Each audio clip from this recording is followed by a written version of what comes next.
আসসালামু আলাইকুম বন্ধুরা, আমাকে ক্ষমা করবেন। আজ হাটবার, আজ শুক্রবার। সবাই জানেন কলরুয়া, যাদের আশেপাশে বাসা কলরুয়া আজকে হাটবার। তা সেই ক্ষেত্রে দেখেন আমার দোকান, আমি খুব ব্যস্ত আছি আজকে।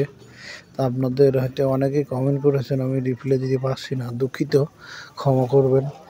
আজকে আসলে আমি মনে করেন আমার দোকান দুটো, আমার দোকান হলো দুটো, ওই একটা দোকান আর হলো একটা দোকান। আমার দুটো দোকান এইখানে মনে করেন আজকে আমি খুব ব্যস্ত। আরও একা মানুষ, একা মানুষ অবশ্য। আমি এই দুটো দোকান আমার অবশ্য একাই সামলাতে হয়, এই জন্য আমাকে ক্ষমা করবেন। আজকে অবশ্য সময় পাচ্ছি না আপনাদের সময় দেওয়ার জন্য, তা আমাকে ক্ষমা করবেন। অবশ্য আমি রাত্রে অবশ্য কমেন্টে রিপ্লাই দেবো, দুঃখিত, আমাকে ক্ষমা করবেন সব বন্ধুরা। কেউ কষ্ট মনে নেবেন না, কেউ খারাপ ভাববেন না। অবশ্য রাত্রে অবশ্য প্রতিটা কমেন্টে রিপ্লাই অবশ্য দেবো, সবাই আমাকে ক্ষমা করবেন। আর হাটবার আমার দোকানে দুটো দোকান, তো একা মানুষ, খুব কষ্ট হয়ে যাচ্ছে। আর একা একা সামলাতে গেলে খুব কষ্ট হয়। হাটবার অবশ্য আজকে আর একটা লোক হলে ভালো হয়।